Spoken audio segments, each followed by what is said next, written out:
Bangalore North before delimitation was very different from the Bangalore North that stands today. While earlier it was the minority community that had a stronghold on this constituency, now it is the Vokkaligas who form an impactful population. Added to that, this is the very constituency that could become the future Greater Bangalore. So do Sadananda Gowda, Narayanaswamy and Professor Babu Matthew have it in them to cater to the ever-increasing demands of this rapidly growing constituency? Hello and welcome to our special from the battlefield. I am Nischita.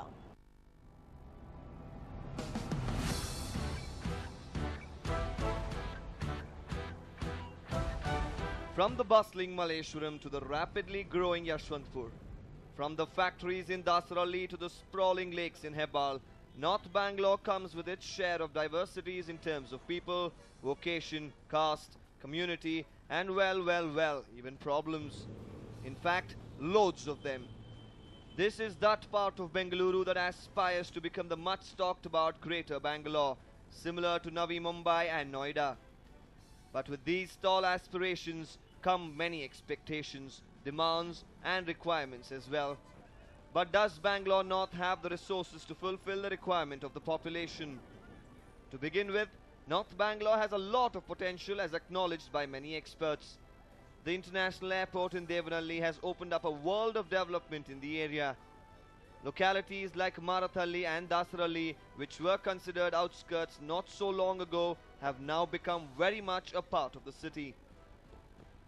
North Bangalore boasts of the international airport, and that itself makes it one of the posh localities in the city. That also means that the areas surrounding the airport have to be a lot cosmopolitan to stay abreast of all the demands. Factors like commercial growth, land availability and even connectivity make it paramount for the area's growth. If these things are kept in mind, Bangalore North will be one area to reckon with. The arrival of the airport in North Bangalore has started to raise the stakes in the property pricing, and the long-term investment potential is excellent as compared to more saturated areas. But on the flip side, this constituency is also infested with a lot of problems related to electricity supply, water supply and poor connectivity of roads. Coming to electoral stats, let's take a look at the legislative assemblies that make up Bangalore North. KR Puram, Mahalakshmi Layout, Malleshwaram, Hebbal, Pulakeshi Nagar, Yashwantpura, Dasaralli, Byatarayanapura. As many as 8 legislative assemblies make up Bangalore North, and Bangalore North certainly represents a mixed bag of different mindsets. Now, let's give you a lowdown on the number of voters. Electoral Roll Statistics 2014. Bangalore North Statistics 2014. Male 11,66,870. Female 10,61,746. Others 291. Total 22,28,907. On the 17th of April, as many as 22,28,907 can exercise their votes to decide the destiny of the candidates in Bangalore North. Let's now take a look at the MLAs in these constituencies. KR Pura, B. Baswaraju, Congress. Mahalakshmi Layout, K. Gopalaya, JDS. Malleshwaram, Dr. Ashwatha Narayana, BJP. Hebbal, R. Jagdish Kumar, BJP. Pulakeshi Nagar, Srinivas Murthy, JDS. Yashwantapura, Somashekar, Congress. Dasarahalli, S. Muniraju, BJP. Byatarayanapura, Krishna Baire Gowda, Congress. Clearly, it is even Stevens in these MLA constituencies. But coming back, what are the problems that plague the constituency? Politicians promise the sky during elections, but once they are done, they turn a deaf ear. We can't pinpoint one particular problem, but we find, there are problems multiple, like I told you, the connectivity basically, we should have the metro extended towards North Bangalore. We should have a better connectivity to the international airport. And once you enter the North Bangalore zone, the congestion starts. By the way, this constituency before delimitation was considered to be a minority stronghold. But after the delimitation, this constituency has a majority of Vokkaliga voters. Also, there is a high influx of migrants. So, they will have a tremendous bearing on the elections this year. I would start by saying Bangalore North of today is very different from the Bangalore North of pre-delimitation. The Bangalore North constituency does have, the earlier Bangalore North was seen a seat which the minority community candidates could do very well in. And that's what explains Mr. Jafar Sharif being the MP for several terms from there. Now, the new Bangalore North is very different. It has pockets of what was earlier Bangalore South, what was earlier Kanakpura constituency are part of this constituency. This constituency has the presence very significantly of the Vokkaliga community. It also has a large migrant population, and migrant, I mean migrant from the other states of South India and also from North India. So this factor has to be budgeted into any analysis of the composition of Bangalore North. North Bangalore also happens to be a constituency that boasts of a lot of lakes.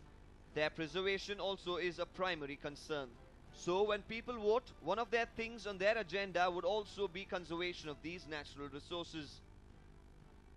Water woes, insufficient infrastructure and erratic development. It is problems galore in Bangalore North constituency. Added to that, there is the issue of women's safety in the erstwhile exterior areas of Bengaluru, which have a newfound city status. So how exactly are our prospective MPs planning to tackle these various issues? Well, it is the battle between former Chief Minister D.V. Sadananda Gowda, local man Narayanaswamy, as well as the anti-corruption man Professor Babu Matthew. But are these individual qualities enough to get them the majority votes? What else do they require to do, and what are they planning to do? Let's find out.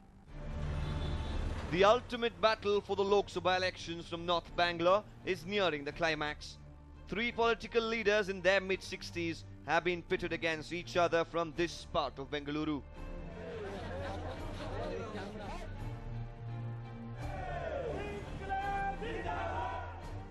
Lots of promises, lots of tall claims, but very little time. They represent different political parties, but these men have one single goal: bag as many votes as possible for themselves and their party. Bengaluru North is a mirror image of this mega election festival that has begun in the country. Political pundits forecast Congress has a fading chance, but the Congress candidate from North Bengaluru, Narayanaswamy, is certainly not the one to go without giving a fight. Name: C. Narayanaswamy, age 66. Party: Indian National Congress. Education: BA LLB. Caste: Vokkaliga. Advantage: ground level worker, Vokkaliga support. The intense looking politician switched loyalties to the Congress from JDS recently. He is known to be a grassroots level worker, apart from having earned a name as an honest politician. Political pundits believe the seasoned politician has given a seat from North Bengaluru to tap onto the Vokkaliga votes, who are known to be the majority. I am the official Congress candidate for the Bengaluru North Lok Sabha constituency. I once represented Bengaluru North in the Lok Sabha earlier, before delimitation of constituencies. I am familiar with the demography of Bengaluru North, which includes both rural and urban areas. And it is a replica of our country with its own diversity. People belonging to different economic and social strata of society. And Bengaluru has its own glamour, its own plus points.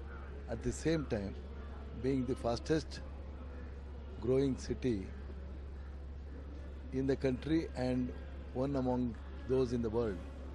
Narayanaswamy may be a newbie in Congress, but he was chosen to be the Congress candidate on merit. He proved his worth by emerging victorious by a comfortable margin in the primary elections held by the party to choose its candidate for the Bangalore North seat. Held primary elections in 15 of the Lok Sabha constituencies in the country, and Bangalore North was one among them. And I contested the primary election to Bangalore North from the party. And I was successful, and that's the reason why I'm here as a candidate. The big question is, will he be successful in wooing the voters? there are a few things that work in his advantage. The strong caste support being the primary, and apart from that, Narayan was Bangalore North's MP between the years of 1996 and 1998. The Congress candidate promises to address the immediate concerns of the common man if he comes to power. We have our own limitations of getting water.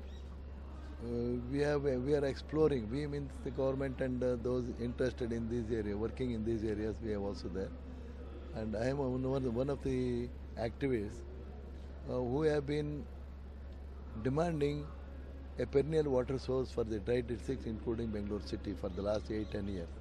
Shashwata Niravari Horata. I was a part of that also. So we know the problem. We experts speak of water famine in Bangalore city in 2020. Famine, they say. So unless that is tackled, now it is a complementary effort, not just getting water from the rivers, far off rivers to Bangalore city, but also tapping rainwater, which is a must, and there is also a policy of having rainwater storage structures to be made compulsory. They are made compulsory in establishment, both private and government. That is one thing. Power is also a major factor. We have industrial establishments which require power. So the generation of power, both hydel, thermal, and also now gas-based units, power generating units, they have to be increased manifold, and getting power at a huge cost, importing them from outside. Importing means I don't use the term in respect of just within the country. Gas import from outside the country. I think that has to be done. Yes, Narayan Swamy seems to be a good bet for the Congress. Political observers believe there are several factors that might give him the edge over the other two contestants, namely Sadananda Gowda from the BJP and Babu Matthew from AAP. Both the Congress and BJP candidates are from the same community, a major factor that is known to forecast the outcome of an election in North Bangalore.